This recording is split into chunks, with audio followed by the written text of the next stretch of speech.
Ibinenta ko ang bahay na pinaghirapan namin ng aking yumaong asawa sa loob ng 30 taon. Ito sana ang magiging pamana ko sa aking kaisa-isang anak, ang tahanan kung saan niya sinabi ang kanyang unang salita, ang lugar kung saan ko siya tinuruang magbisikleta. Lahat ay ibinenta ko. Hindi ko itinira kahit isang sentimo para sa kanya. Dahil sa isang umaga, sinubukan niyang wasakin ang buong buhay ko para lamang sa 3 milyong piso. Akala ng anak ko'y hindi ko napansin ang kakaibang bagay na inilagay niya sa aking gamit. Inilipat ko ito sa kanyang kotse.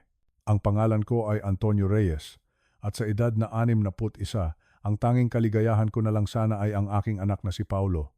3 taon na ang nakalipas mula nang pumanaw ang aking pinakamamahal na asawang si Isabel at si Paulo na lang ang natitira sa akin. Kaya't kahit anong hilingin niya, binibigay ko. Kahit anong pagkakamali niya, pinapalampas ko. Akala ko, iyon ang pagmamahal ng isang ama. Ngayon, alam ko na iyon ay isang pagkakamali na halos sumira sa akin. Isang Sabado ng umaga, sa aming garahe sa Parañaque, habang inaayos ko ang aking mga gamit para sa aking lingguhang pangingisda sa Laguna de Bay. Ito na lang ang aking naging santuwaryo, ang aking paraan para takasan ang kalungkutan. Biglang sumulpot si Paulo sa may pintuan. Magandang umaga pa, bati niya, ngunit ang ngiti niya ay hindi abot sa kanyang mga mata, may mali. Bilang isang retiradong pulis ng Maynila sa loob ng 3 dekada, natutunan kong basahin ang mga kilos ng tao na parang isang bukas na libro. At ang libro ni Paolo ngayon ay puno ng kasinungalingan. Ang kanyang mga balikat ay tensyonado. Ang kanyang mga galaw ay masyadong pinag-isipan na parang isang aktor na hindi kabisado ang kanyang linya. Maghahanda na po kayo para mangisda? Tanong niya, habang ang kanyang mga mata ay pabalik-balik na sumusulyap sa aking tackle box. Ang kahon na iyon, ang kahon kung saan ko itinatago ang aking mga paboritong pain at kawit. Oo anak, sagot ko. Pilit na pinapanatili ang normal na tono. Maganda raw ang huli doon ngayon. Lumapit siya. Bawat hakbang niya palapit ay isang sigaw sa aking isipan. May mali. May mali. Pa, pwede ko bang tingnan ang mga gamit ninyo? Sabi niya. At bago pa man ako makasagot, ay kinuha na niya ang takip ng aking tackle box. Pinanood ko siya ng mabuti. Ang paghinga niya ay mababaw. May butil ng pawis sa kanyang noo kahit na malamig naman ang umaga. At doon, sa isang saglit na akala niya ay hindi ako nakatingin, nakita ko ang lahat. Ang kanyang kanang kamay ay mabilis na dumukot sa bulsa ng kanyang jacket. May kinuha siyang isang maliit na bagay, nakabalot sa itim na tissue paper. Ang kilos ay napakabilis, napakalihim, na kung ordinaryong mata lang ang tumingin ay hindi ito mapapansin. Inilagay niya ang bagay na iyon sa ilalim ng aking mga gamit, sa pagitan ng mga metal na pain at mga tingga. Isang kilos na puno ng layunin. Isang kilos na parang libu-libong beses na niyang ginawa sa kanyang isipan. Pagkatapos, isinara niya ang kahon at pinunasan ang kanyang mga kamay sa pantalon na parang may dumi siyang gustong alisin. Isang ebidensya. Sige po pa, para hindi na kayo maabala, sabi niya, at mabilis na tumalikod. Ingat po kayo, sana makahuli kayo ng malaki. At umalis na siya, naiwan akong nakatayo doon. Ang garahe ay biglang naging napakatahimik. Ang tanging naririnig ko na lang ay ang malakas na kabog ng aking dibdib. Tinitigan ko ang tackle box na iyon, na ngayon ay parang isang bomba na anumang oras ay sasabog. Ang anak ko, ang sarili kong anak, ay may itinanim sa aking mga gamit. Isang bagay na alam niyang magdadala sa akin sa kapahamakan. Doon ko naalala ang kanyang mga salita sa akin noong nakaraang gabi, habang kami ay naghahapunan. Mga salitang binaliwala ko dahil sa pagmamahal. Mga salitang ngayon ay sumasaksak sa aking puso na parang kutsilyo. Sinabi niya sa akin, Pa, kailangan ko ng tulong. Kailangan ko ng 3 milyong piso. Isang halaga na mas malaki pa sa lahat ng ipon ko sa buong buhay ko. Tinanong ko siya kung para saan, pero ang sagot niya sa akin ay puno ng galit at pagwawalang bahala. Bakit mahalaga pa kung para saan? Anak niyo ako. Kailangan ko ng tulong niyo. Ang anak na pinalaki ko sa hirap at pagmamahal. Ang anak na inalagaan ko mag-isa mula nang mamatay ang kanyang ina. Ngayon ay tinatratong parang isang obligasyon ang pagtulong ko sa kanya. Para sa kanya, ang pagiging ama ko ay sapat na dahilan para ibigay ko ang lahat kahit na ikawasak ko pa. At nang tumanggi ako, nang sinabi kong kailangan kong malaman ang dahilan, ang sagot niya ay isang malakas na pagsara ng pinto ng kanyang kwarto. Ngayon, naiintindihan ko na. Ang bagay na nasa loob ng aking tackle box, iyon ang kanyang plano B. Iyon ang kanyang paraan para makuha ang pera na kailangan niya. Isang paraan na sisira sa aking pangalan, sa aking kalayaan, at sa lahat ng pinaghirapan ko. Ang anak ko ay walang utang na loob. Pagkatapos ng lahat ng sakripisyo ko, pagkatapos ng lahat ng pag-aaruga, ito ang igaganti niya sa akin. Isang pagtataksil na napakasakit, isang pagyurak sa dangal ng kanyang sariling ama. Pero hindi pa tapos ang lahat. Akala niya, dahil matanda na ako, ay mahina na rin ako. Akala niya, dahil ama niya ako, ay tatanggapin ko na lang ang lahat. Nagkakamali siya. Ang 3 dekada ko bilang pulis ay hindi para sa wala. Tinuruan ako nitong maging mapagmatyag, maging matalino, at higit sa lahat, maging isang manlalaban. At kung ang kalaban ko ay ang sarili kong anak, handa akong lumaban para sa katarungan. Hindi ito paghihiganti. Ito ay katarungan. 10 minuto mula ngayon, darating ang mga pulis sa bahay na ito. Pero hindi ako ang kanilang huhulihin. Ang patibong na inihanda niya para sa akin ay ang patibong din na magiging katapusan niya. Malalaman niya na ang amang minamaliit niya ay mas matalino pa kaysa sa inaakala niya. Bago tayo magpatuloy sa kwentong ito na puno ng pagtataksil at katarungan, mangyaring mag-subscribe po kayo sa aming channel at i-like ang video na ito. At kung maaari, pakisabi na rin po sa amin sa comment section kung saan po kayo nanonood sa mga oras na ito. Maraming salamat po. Ang hapunan namin noong gabing iyon ay dapat sana ay isang tahimik na pagtitipon, isang pagkakataon para maibsan ang pangungulila ko sa aking mahal na si Isabel. Ang amoy ng adobo ay dapat sana ay nagpapaalala sa akin ng mas masasayang araw, pero hindi. Ang hapagkainan ay puno ng kawalan. Ang upuan ni Isabel ay nananatiling bakante, isang malungkot na paalala sa nawala sa amin. Si Paulo, na dapat sana ay kasama ko sa pagbangon, ay tila mas lalo pang lumulubog. Habang kumakain kami, napansin ko ang kanyang panginginig, hindi dahil sa lamig. Ang kaba ay kitang-kita sa kanyang mga kilos. Dinudurog niya ang kanyang pagkain sa plato, hindi kumakain. Maya-maya, huminto siya. Tumingala siya sa akin. Ang kanyang mga mata ay puno ng isang bagay na hindi ko mawari. Takot ba? Pagtatago? Pa, mahina niyang tawag. Ang boses niya ay nanginginig, parang bata na humihingi ng tulong. Naramdaman ko agad ang kakaiba. Hindi ito ang usual na hinaing para sa pera, sa pang-araw-araw na gastusin. Ito ay mas malalim, mas malala. Ano yon, anak? Malumanay kong tanong. Pilit na ibinabalewala ang lumalagong kaba sa aking dibdib. Isang malalim na paghinga. Ang kanyang mga daliri ay kumakatok sa mesa, tila nawawalan ng kontrol. Pa, kailangan ko ng malaking tulong. Kailangan ko ng 3 milyong piso. 3 milyong piso. Ang halagang iyon ay parang isang malakas na suntok. Napatigil ako. Napababa ang aking tinidor. Tinitigan ko ang kanyang mukha sa ilalim ng mahinang ilaw ng aming hapagkainan. Ang kanyang mga mata ay pula. Ang mga bilog sa ilalim nito ay maitim, na parang hindi na siya nakakatulog ng maayos sa mga nakaraang linggo. Bakit siya pumayat ng ganoon? Ang dating malusog niyang anyo ay nawala na. 3 milyon, Paulo? Inulit ko. Sinisigurong hindi magbabago ang tono ng aking boses. Kailangan kong manatiling kalmado.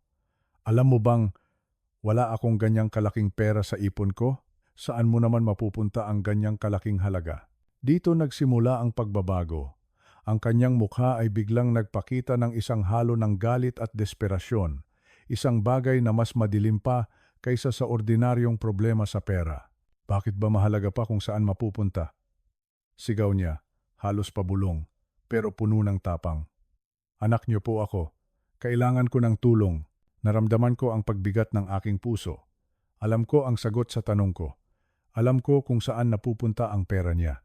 Ang mga hiling niya dati para sa bayad sa renta, sa kotse, sa pagkain, lahat yon, pinagsama-sama, ay hindi aabot sa ganoon kalaking halaga. Paolo, sabi ko, sinubukang maging mahinahon, pero may halong pag-aalala. Hindi ko alam kung anong klaseng problema yan, pero hindi ko kaya ang 3 milyon. Sino ba ang mga taong tinutukoy mo? Bigla siyang tumayo. Ang upuan niya ay sumagitsit sa sahig. Ang galit sa kanyang mukha ay nakakabahala. Basta, pa, hindi niyo naiintindihan. Ang mga taong ito, hindi sila naghihintay. Hindi sila maghihintay na malaman niyo pa kung anong nangyayari. At lumakad na siya palayo, patungong hagdanan. Paolo, maghintay ka, sigaw ko. Sino ba yang mga taong yan? Pero ang tanging tugon ay ang pagbagsak ng pinto ng kanyang kwarto. Naiwan akong mag-isa sa mesa. Napapaligiran ng kalahating kain na pagkain at isang lumalaking katiyakan na ang anak ko ay sangkot sa isang bagay na mas malala pa sa simpleng pagkaempleyo. Ang buong gabi ay lumipas sa isang hindi komportableng katahimikan. Naririnig ko siya sa kanyang kwarto, naglalakad, kung minsan ay bumubulong sa telepono sa mahina at desperadong tono. Ang mga salitang iyon na noon ay tila panggugulo lang, ngayon ay nagkaroon ng nakakatakot na kahulugan. Hindi siya humihingi ng tulong kagabi. Sinusubukan niya ako. Sinusubukan niyang makita kung handa akong ibigay sa kanya ang pera na kailangan niya at nang tumanggi ako, alam ko na siya na ang magpaplano ng susunod. Ang araw ay nagsimula ng hindi gaanong masakit hanggang sa mapunta ako sa aking garahe. Habang inaayos ko ang aking mga gamit sa pangingisda, isang malamig na kaba ang bumalot sa akin, ang kilos ni Paulo kanina, ang desperasyon sa kanyang boses, at ang maliit na bagay na nakabalot sa itim na papel na nakalagay sa loob ng aking tackle box. Hindi ko na kaya pang hayaan na umiral ang pagdududa. Hindi ko na kaya pang baliwalain ang mga senyales. Ang kaligtasan ko ang nakasalalay dito. Gamit ang mga kamay na may bahagyang panginginig, binuksan ko muli ang aking tackle box. Ang dating pamilyar na tunog ng mga metal na trangka ay tila ngayon ay nagbibigay ng babala. Ito ang aking santuwaryo noon, lugar kung saan ko iniiwan ang mga kasamaan na nakita ko sa aking trabaho bilang pulis. Ngayon, parang nabalutan ng kademonyuhan ang bawat sulok nito. Maingat kong inangat ang tuktok na lalagyan, inihahayag ang pangunahing kompartamento. Naroon nga ito, nakasiksik sa pagitan ng aking paboritong silver spoon at ng mga tingga, ang itim na tissue paper. Parang isang masamang panaginip na nagkatotoo. Humugot ako ng malalim na hininga, sinisikap na patatagin ang aking sarili at dahan-dahan itong binuksan gamit ang nanginginig kong mga daliri. Ang papel ay nahulog, ibinubunyag ang laman nito. Isang maliit, malinaw na plastic baggie na puno ng puting pulbos. Kahit walang chemical test, alam ko na agad kung ano ito. Nakita ko na ang sapat na dami ng shabu sa mga silid kargahan ng ebidensya ng aming departamento para makilala ito. Ang timbang nito sa aking palad ay parang bato. Siguro, mga 50 gramo. Sa presyo ngayon sa kalye, ang katumbas nito ay nasa 1 milyong piso. 1 milyong piso na maaring maging sanhi ng pagkabilanggo ko sa loob ng mahabang taon. Umupo ako sa aking workbench. Ang bagay na parang tinunaw na bakal sa aking palad. Ang garahe ay tila umiikot sa aking paningin habang ang buong lawak ng pagtataksil ni Paulo ay dumadagundong sa akin na parang isang landslide. Ang anak ko ay isang adik. At mas masahol pa doon, siya ay isang kriminal. Ang mga palatandaan na napalampas ko noon ay biglang nagliyab sa aking isipan na parang mga neon sign. Ang pagkapayat niya, ang mapupula niyang mga mata, ang pabago-bagong ugali na inakala kong dahil sa pagdadalamhati at sa hirap ng buhay, ang nanginginig niyang mga kamay, ang desperadong pangangailangan ng pera, ang mga pabulong na tawag sa telepono tuwing hating gabi. Gaano nakatagal ito nangyayari? Paano ako, isang taong gumugol ng 30 taon sa paghuli ng mga kriminal, ay hindi nakita na ang sarili kong anak ay isa na pala sa kanila? Pero ang mas masakit pa sa kanyang pagkaadik ay ang kanyang pagtataksil. Si Paolo ay hindi nagkamali sa paglalagay ng droga sa aking tackle box. Ito ay sinadya. Ito ay pinagplanuhan. Nais niyang mahanap ko ang shabu na ito, pero hindi agad. Nais niyang mahanap ko ito kapag huli na ang lahat, kapag may ibang makakakita nito bago ako. Ang realization ay parang pisikal na dagok. Si Paolo ay nagpaplano na ipahamak ako. Nagpaplano na i-booking ako sa mga awtoridad. Para saan? Para sa pera. Para sa kanyang mga utang. Para sa kanyang bisyo. Ang aking bahay. Ang lahat ng aking ipon, ang aking kalayaan, lahat ay handa niyang isugal at isugal ako kasama nito. Naalala ko ang mga pangako ko kay Isabel sa kanyang huling sandali. Alagaan mo si Paulo, Antonio, bulong niya. Mahina na halos hindi ko na marinig. Siya na lang ang natitira sa atin. Huwag mo siyang pababayaan. Pababayaan? Sa tingin ba niya ang pagbigay sa kanya ng walang katapusang pera, kahit na alam kong nauubos ito sa bisyo, ay ang pag-aalaga sa kanya? Ang pagpapalaki sa kanya ng walang tamang disiplina ay ang pagmamahal ba? 3 taon akong naging patient. 3 taon akong nagpabaya na hindi ko napansin na ang aking anak ay lumalayo na pala sa landas ng katuwiran. Mga luha na hindi ko na ipalabas mula noong ilibing ko, si Isabel ay nagsimulang kumislap sa aking mga mata. Tinitigan ko ang shabu sa aking palad. Hindi na ito tungkol sa pera. Ito ay tungkol sa kaligtasan. Ang aking kaligtasan. Kung magtatagumpay ang plano ni Paulo, ako ang makukulong. Sa edad kong ito, isang hatol na panghabang buhay, habang si Paulo, ang aking anak, ay magmamana ng lahat ng pinaghirapan namin ni Isabel. Habang nakaupo ako roon, napapaligiran ng ebidensya ng pagtataksil ng aking anak, isang malamig na pakiramdam ang bumalot sa aking dibdib. Ang bahay na pinaghirapan ko ng 30 taon ay tila nawala na sa akin. Ang mga peking dokumento, ang mga kasinungalingan, lahat ng iyon ay tila mas totoo pa kaysa sa mga pader na nakapalibot sa akin. Ngunit hindi na ako pwedeng magpadala sa emosyon. Bilang isang dating pulis, alam ko na ang tanging paraan para malutas ang isang kaso ay ang humarap sa mga katotohanan, gaano man kasakit. Kailangan kong malaman ang buong kwento, ang motibo sa likod ng lahat ng ito. Kailangan kong malaman kung gaano kalalim ang paglubog ni Paulo sa kadilim. Ito na ang pinakamahirap na investigasyon sa buong buhay ko. Ang suspek ay ang sarili kong anak. Mula sa aking garahe, pinasok ko ang bahay. Sumampa ako sa hagdan patungo sa kwarto ni Paulo. Bawat hakbang ay tila isang dagundong sa aking dibdib. Habang papalapit ako sa pintuan, narinig ko ang kanyang boses. Nanginginig, nagmamakaawa. Sinabi ko na po sa inyo, Boss Leo. Kailangan ko lang po ng 1 linggo pa. Naririnig ko ang kanyang boses mula sa loob ng saradong pinto. Yung utang ko po sa inyo, kaya ko na pong bayaran. Pakiusap po. Bigyan niyo lang ako ng konting palugit. Magiging maayos na po ang lahat. Makukuha ko na po yung 3 milyon bukas, gaya ng napag-usapan natin, 3 milyong piso. Ang eksaktong halaga na hiningi niya sa akin sa hapagkainan. Ang aking pagdududa ay unti-unting napalitan ng nakakakilabot na katiyakan. Hindi lamang siya nanghihiram sa akin para sa kanyang sugal o problema. Nakikipagkasundo siya sa mga mapanganib na tao. Boss Leo, hindi niyo po maiintindihan, patuloy niya. Ang boses ay tila nasasakal na. Kung may mangyari po sa akin, hindi niyo makukuha ang pera niyo. Bigyan niyo lang po ako hanggang linggo. Pakiusap. May narinig akong kilos sa loob ng kwarto, pagkatapos ay ang kanyang boses muli, pero ngayon ay may iba naman siyang tinatawagan. Aling Helen? Si Paulo po ito. Oo, alam ko na po na overdue na yung hulog sa bahay, pero bukas po talaga makukuha ko na yung pera. Hindi na po kayo kailangang magsimula ng foreclosure proceedings. Napaluhod ako sa pagkabigla.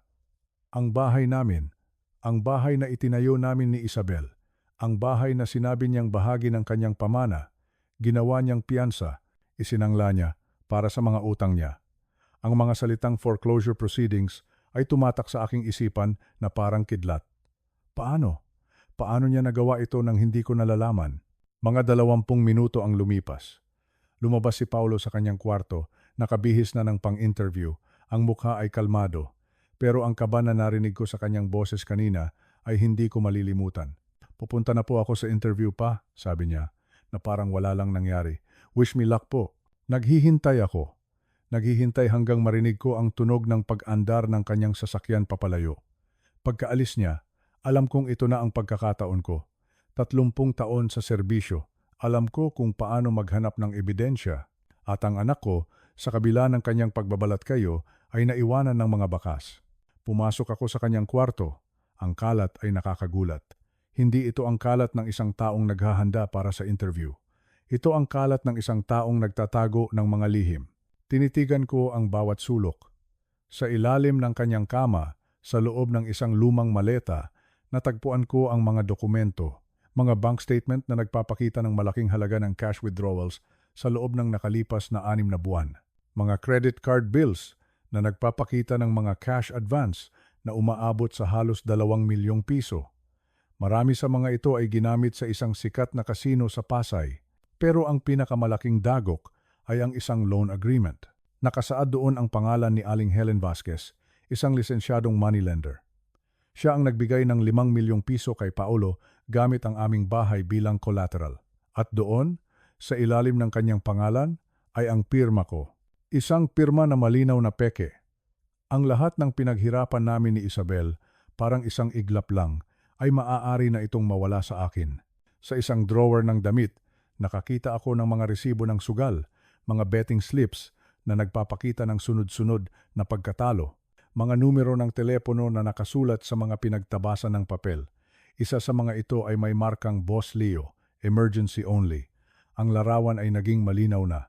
Si Paulo ay nalulunod sa utang, sumugal siya ng higit sa kanyang kakayahan. Nang hindi na niya kayang bayaran, nang hiram siya kay Aling Helen, gumamit ng peking pirma ko at isinangla ang aming bahay. Nang naubos din iyon, humingi siya ng tulong sa mga drug dealer, marahil ay para ibenta ang droga at mabayaran ang kanyang iba pang mga utang. Ngayon, parehong nasa bingit ng pagbagsak sina Boss Leo at Aling Helen. Alam kong si Boss Leo ay nangangailangan ng 3 milyong piso para sa kanyang negosyo o para sa kanyang kaligtasan mula sa ibang mga tao. At si Aling Helen naman ay handa nang ipatawag ang mga tao para kunin ang bahay ko. Si Paolo, traffic sa pagitan ng dalawang mapanganib na tao, ay napagdesisyunan na isakripisyo ang kanyang sariling ama para iligtas ang sarili. Ang paggagawa ng kaso laban sa akin ay hindi lamang para makakuha ng pera. Ito ay para tanggalin ang tanging tao na makakapigil sa kanyang tuluyang pagbagsak at pagkawala ng lahat ng aking pinaghirapan. Bumalik ako sa aking garahe. Ang isip ko ay puno ng mga katotohanan. Ang bahay ay wala na. Nawala na sa akin dahil sa mga peking pirma at kasinungalingan. Ngayon, kailangan kong maging mas matalino. Kailangan kong gamitin ang lahat ng aking natutunan sa loob ng 30 taon. Habang nakaupo ako sa gitna ng mga ebidensya ng pagtataksil ng aking anak, dahan-dahang nawala ang huling hibla ng sentimentalidad ng isang ama sa aking puso. Ang sakit naroon pa rin, pero natabunan na ito ng isang malamig at matatag na determinasyon. Hindi na ito tungkol sa pagtulong sa isang anak na naliligaw ng landas. Ito ay tungkol sa kaligtasan. Ang aking kaligtasan, ang pagprotekta sa lahat ng natitira sa akin, sa alaala ni Isabel at sa aking sariling dangal. Kinuha ko ang aking telepono at maingat na kinuhanan ng litrato ang bawat dokumento. Ang peking kasunduan sa pautang, ang mga resibo mula sa kasino, ang mga talaan ng utang, bawat isa ay isang piraso ng palaisipan na bubuo sa kwento ng kanyang pagbagsak. Pagkatapos, maingat kong ibinalik ang lahat sa kanilang mga pinagtataguan. Kung aabot ito sa korte, kakailanganin ko ng patunay na pineke ni Paolo ang aking pirma at ninakaw ang aking tahanan. Ngunit bago ang lahat ng iyon, kailangan kong harapin ang pinakamalaking banta, ang bombang nakatanim sa aking garahe. Ang shabu sa aking tackle box ay isang baril na nakatutok sa aking kinabukasan at hindi ko hahayaang si Paolo ang kumalabit ng gatilyo. Bumalik ako sa garahe. Ang aking mga hakbang ay matatag at may layunin. 30 taon sa serbisyo ay nagturo sa akin na ang pinakamahusay na depensa ay madalas isang magandang opensa. Akala ni Paolo ay nakikipaglaro siya ng chess sa isang baguhan. Malapit na niyang matuklasan na ang kanyang ama ay natuto ng ilang mga galaw sa kanyang karera na hindi niya inaasahan. Ang pakete ng shabu ay naroon pa rin, eksakto kung saan ko ito iniwan, nakabalot sa itim na tissue. Kinuha ko ito, naramdaman ang bigat nito sa aking palad. 50 gramo ng puting pulbos na maaaring sumira o magligtas sa aking buhay, depende kung saan ito mapupunta. Mula sa bintana ng garahe, tanaw ko ang Honda Civic ni Paolo na nakaparada sa driveway. Isang 10 taong gulang na kotse na tinulungan ko siyang bilhin noong siya ay nagtapos sa kolehiyo. Noong mga panahong iyon, naniniwala pa ako na may mararating siya sa buhay. Isang mapait na ngiti ang gumuhit sa aking mga labi. Ang sasakyang iyon, na simbolo noon ng aming pag-asa, ay magiging entablado ngayon ng kanyang pagbagsak. Sakto namang narinig ko ang pagbukas ng pinto sa harap at ang boses ni Paulo na sumisigaw, "Pa, may kakaibang tunog na naman ang kotse ko. Mag-grab na lang ako papunta sa interview para sigurado. Ayokong malate baka masiraan pa ako sa daan." Perpekto. Isa na namang kasinungalingan sa kanyang koleksyon, ngunit ang isang ito ay pabor sa akin. "Magandang ideya yan, anak," isinigaw ko pabalik. "Mas mabuti ng sigurado kaysa magsisi." Hinintay ko hanggang sa marinig ko ang pagdating ng grab at ang mga yapak ni Paulo na papalayo sa aming tarangkahan. Pagkatapos, kinuha ko ang kanyang susi ng kotse na nakasabit sa kawit sa tabi ng pinto sa likod kung saan niya ito palaging iniiwan. Walang pag-aalinlangan, lumabas ako at lumapit sa kanyang sasakyan. Ang trunk ng Honda ay bumukas ng may mahinang click. Sa loob, may mga jumper cables, isang reserbang gulong, at isang lumang gym bag na hindi na niya ginagamit sa loob ng maraming buwan. Itinabi ko ang gym bag at maingat na inilagay ang pakete ng shabu sa ilalim nito, nakasiksik sa may gulong kung saan ito madaling mahanap, ngunit hindi agad makikita. Habang isinasara ko ang trunk, muli kong naisip si Isabel. Ano kaya ang sasabihin niya kung nakikita niya ako ngayon? Palagi siyang naniniwala sa pangalawang pagkakataon, sa kapangyarihan ng pag-ibig na tubusin kahit ang pinakamasamang pagkakamali. Pero hindi kailanman hinarap ni Isabel ang isang anak na handang wasakin ang kanyang ama para iligtas ang sarili. Ibinalik ko ang mga susi sa kanilang kawit at bumalik sa aking garahe. Ang aking tackle box ay nakabukas sa workbench. Inosente na ngayon dahil wala na ang nakamamatay nitong karga. Nilinis ko ang bawat ibabaw na maaaring nahawakan ni Paulo. Inalis ang anumang bakas ng kung ano ang nakatago doon. Ang kabalintunaan ay hindi nawala sa akin. Sa loob ng 3 taon, sinubukan kong iligtas ang isang anak na nawala na pala. Ngayon, sinusubukan kong iligtas ang aking sarili mula sa anak na hindi ko nagawang iligtas. Biglang nag-vibrate ang aking telepono. Isang text message mula kay Paulo. "Naging maganda po ang interview. Sa Lunes daw po malalaman ang resulta. Salamat po sa paniniwala niyo sa akin pa. Ang kaswal na kasinungalingan ay maaaring nakasakit sa akin kahapon. Ngayon, kinumpirma lang nito ang alam ko na." Tumawid na si Paulo sa isang linya kung saan wala nang balikan. Ang patibong ay nailipat na at ngayon, hindi na siya ang mga ngaso. Bumalik si Paulo sa bahay pagkalipas ng 6:00 ng gabi, mukhang mas may kumpiyansa kaysa sa nakita ko sa kanya sa mga nakaraang buwan. Pumasok siya sa pinto na may sigla sa kanyang mga hakbang, na parang biglang nawala ang lahat ng kanyang mga problema. "Kumusta ang interview?" tanong ko mula sa aking recliner. Pinapanatili ang aking boses na kaswal. "Naging maganda po pa. Mukhang nagustuhan nila ako," sabi niya, habang isinasabit ang kanyang jacket sa isang upuan sa kusina. Ang kanyang mga kilos ay relaxed at natural. Sa wakas, ang galing niyang umarte. Tingin ko po ito na ang hinihintay kong pagkakataon. Pinanood ko siyang mabuti. Napansin kung paano iniiwasan ng kanyang mga mata ang direksyon ng garahe. Nagpe-perform siya. At ito ay kapani-paniwala. Kung hindi ko lang alam ang katotohanan, baka naniwala pa ako sa kanya. "Napakagandang balita niyan, anak. Kailan mo raw malalaman ang resulta?" "Sa Lunes po." Lumakad si Paulo patungo sa hagdanan, pagkatapos ay huminto. "Medyo pagod po ako. Magpapahinga muna ako bago maghapunan." Tumango ako. Ibinalik ang aking atensyon sa telebisyon, ngunit pinakinggan ko ang bawat tunog mula sa itaas, bawat kaluskos, bawat mahinang usapan sa likod ng kanyang pinto. Hindi nagtagal. Sa loob ng 20 minuto, narinig ko ang boses ni Paulo, apurado at nasasabik. "Opo, gusto ko pong mag-report ng drug trafficking. Ang pangalan ko po ay Paulo Reyes at mayroon po akong ebidensya na ang aking ama ay nagbebenta ng shabu." Ang puso ko ay kumabog ng malakas, ngunit pinilit kong manatiling hindi gumagalaw. Ito na. Ang sandaling pinaghandaan ni Paulo. Si Antonio Reyes po, 61 taong gulang. Nagtatago po siya ng droga sa kanyang fishing tackle box. Nakita ko po siya na may hawak na malaking halaga ng shabu kaninang umaga. Naririnig ko ang kasiyahan sa kanyang boses, ang ginhawa ng isang taong iniisip na malulutas na ang kanyang mga problema. Ibinigay niya ang aming address, inilarawan ang lokasyon ng tackle box at nagbigay pa ng mga detalye tungkol sa aking mga di umano'y kasabwat sa krimen. "Opo, hihintayin ko po kayo sa linya. Pakiusap po. Bilisan nyo. Natatakot po akong baka subukan niyang ilipat ang droga. Ang kabalintunaan ay nakakatawa sana kung hindi ito napakasaklap. Tama si Paulo na matakot na baka mailipat ang droga. Hindi niya lang alam na nailipat na ito. Narinig ko siyang ibinaba ang tawag. Pagkatapos, agad siyang nag-dial ng isa pang numero. Boss Leo, si Paulo to. Oo, tapos na. Papunta na ang mga pulis para arestuhin ang tatay ko. Makukuha mo na ang pera mo bukas. Pagkatapos, isang pangatlong tawag. Aling Helen, lahat ay naaayon sa plano.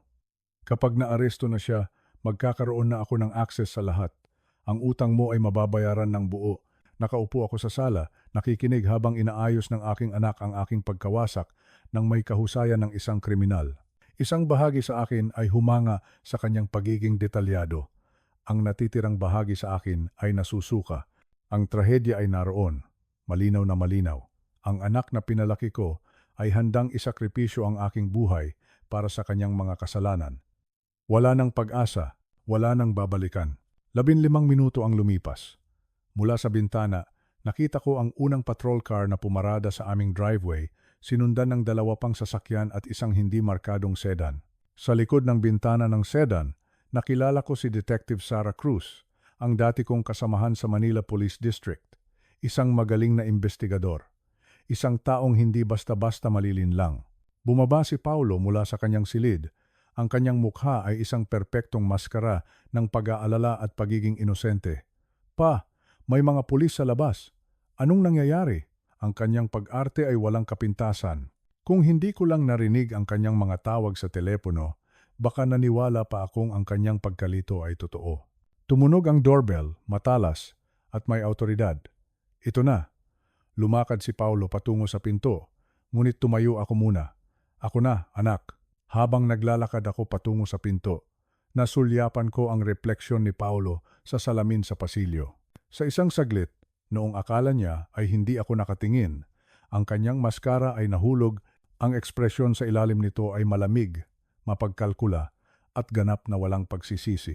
Binuksan ko ang pinto at natagpuan si Detective Cruz na nakatayo sa aking beranda, kasama ang 2 ahente ng PIDEA na naka-tactical gear. Sa likod niya, mas maraming opisyal ang nagsisiguro sa paligid ng aking ari-arian. Hello, Antonio, sabi ni Sara. Ang kanyang boses ay propesyonal ngunit may halong panghihinayang. Kailangan nating mag-usap. Siyempre, Sara, pasok kayo. Lumapit si Paulo. Ang kanyang mukha ay nagpapakita ng nag-aalalang pagkalito. Detective Cruz, ano po ito? May problema po ba ang tatay ko? Ang mga mata ni Sara ay nagpalipat-lipat sa aming dalawa, binabasa ang dinamika ng may kasanayan ng isang veterano. Nakatanggap kami ng ulat tungkol sa drug trafficking sa address na ito. Mayroon kaming warrant para halughugin ang lugar. Drug trafficking?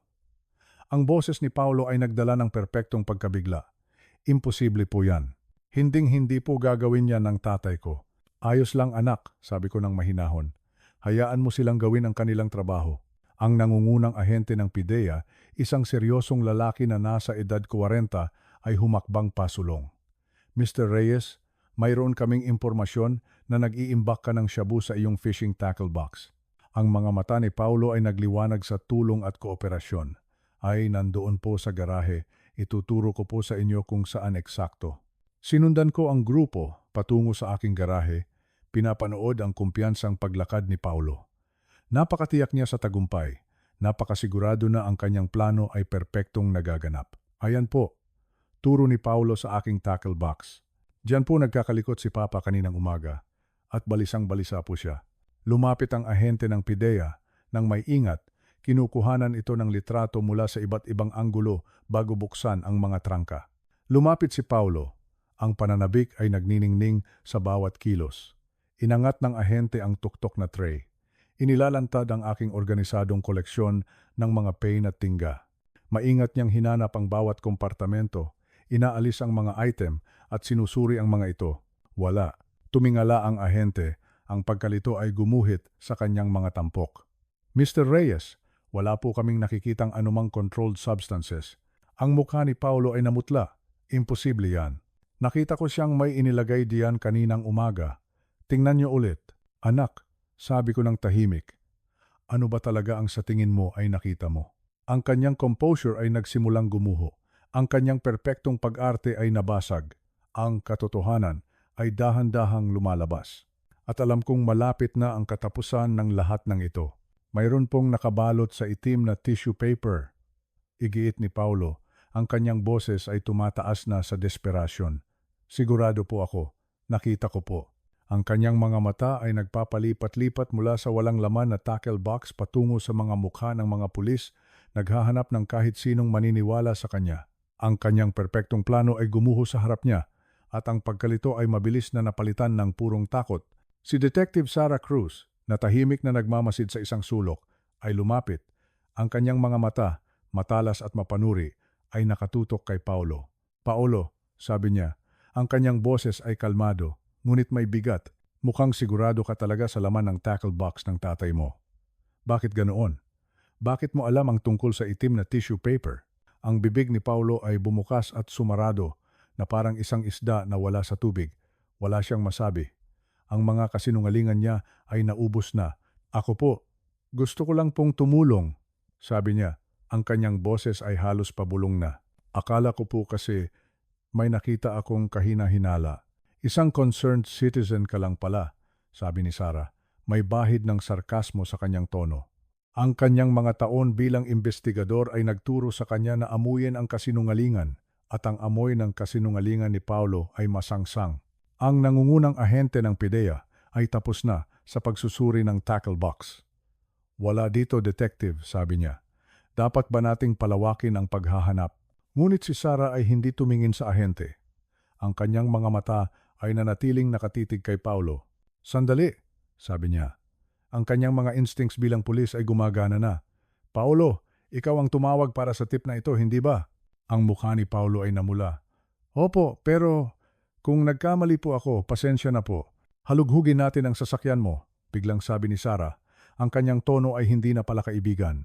Ito ay isang utos. Ang kotse ko? Ang boses ni Paulo ay pumiyok sa gulat. Ang takot sa kanyang mga mata ay hindi na maitago. Bakit po hahalughugin ang kotse ko? Ako po ang nag-report nito, ngunit huli na ang lahat. Ang mga ahente ay kumikilos na, patungo sa Honda Civic na nakaparada sa labas. Sumunod si Paulo, ang kanyang kumpiyansang paglakad kanina ay napalitan na ng nanginginig na mga hakbang. Ang bawat hakbang papalapit sa kotse ay isang hakbang papalapit sa kanyang sariling hukay. Binuksan ng isang ahente ang trunk. Ang mahinang click ay parang tunog ng isang baril na kinakasa sa tahimik na garahe. Inalis ng nangungunang ahente ang lumang gym bag at ang reserbang gulong. Pagkatapos ay huminto siya, natahimik ang lahat. Dahan-dahan, ang kanyang kamay ay lumabas mula sa trunk. Hawak niya ang isang malinaw na plastic baggie na puno ng puting pulbos, nakabalot sa pamilyar na itim na tissue paper. Ang hangin ay tila nawala sa aking mga baga. Kahit na alam kong mangyayari ito, ang makita ito sa katotohanan ay ibang-iba. Ang pagtataksil ng sarili mong dugo na nakalantad sa ilalim ng maliwanag na ilaw ng hapon ay isang tanawin na habambuhay kong dadalhin. Paulo Reyes, sabi ni Sarah, ang kanyang boses ay kasing lamig ng bakal. Ikaw ay inaaresto sa salang pag-iingat ng shabu na may layuning ipamahagi at sa pagsasampa ng maling ulat sa pulisya. Ang mukha ni Paulo ay dumaan sa iba't ibang yugto ng emosyon sa loob lamang ng ilang segundo. Pagkabigla, pagkatakot, at sa huli, desperadong pagkalkula. Ito ay isang setup, sigaw niya. Ang kanyang mga mata ay nag-aapoy sa galit habang nakatingin sa akin. Ang tatay ko ang nagtanim niyan dyan. Sinusubukan niya akong ipahamak. Talaga? Tanong ni Sarah. Hindi natitinag. Kung ganoon, bakit mo kami tinawag para halughugin ang tackle box niya sa halip na ang kotse mo? Walang maisagot si Paulo. Ang kanyang perpektong plano ay naging isang perpektong patibong para sa kanya. Habang ang posas ay kumakalansing sa kanyang mga pulso, tumingin siya sa akin ng may purong pagkamuhi. Ikaw ang gumawa nito, bulong niya. Ang kanyang boses ay puno ng lason. Inilipat mo yon. Tinitigan ko siya sa mata. Ang aking puso ay mabigat, ngunit ang aking tingin ay matatag.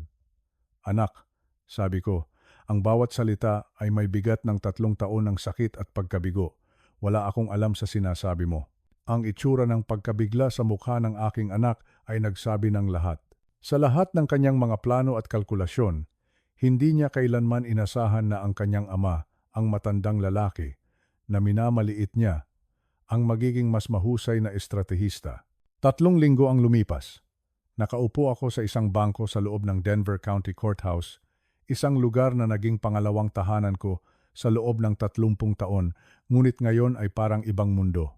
Pinanood ko ang aking anak na harapin ang mga bunga ng kanyang mga pagpili. Mas maliit ang itsura ni Paulo sa kanyang kulay kahel na jumpsuit, ang kumpiyansa na nagpapakilala sa kanya ay ganap na nawala, napalitan ng isang aura ng pagkatalo. Inilatag ng piskal ng federal ang kaso ng may klinikal na katumpakan. 50 gramo ng shabu, halaga sa kalye na ₱1,000,000. Layuning ipamahagi, pagsasampa ng maling ulat sa pulisya, pagtangkang ipahamak ang isang miyembro ng pamilya. Your Honor, patuloy ng piskal, si Mr. Paulo Reyes ay hindi lamang nag-iingat ng ipinagbabawal na gamot, kundi nag-orkestra ng isang detalyadong plano upang sirain ang buhay ng kanyang sariling ama. Ang abogado ni Paulo na itinalaga ng korte ay binanggit ang adiksyon, desperasyon at trauma sa pamilya mula sa pagkawala ng kanyang ina. Ngunit ang ebidensya ay napakatibay at ang mga na-record na tawag sa telepono ni Paulo kina Boss Leo at Aling Helen ay nagselyo ng kanyang kapalaran. Nang tanungin ni Hukom Harrison kung may sasabihin si Paulo, dahan-dahan siyang tumayo. Gusto ko pong humingi ng tawad sa aking ama, sabi niya. Ang kanyang boses ay halos hindi marinig.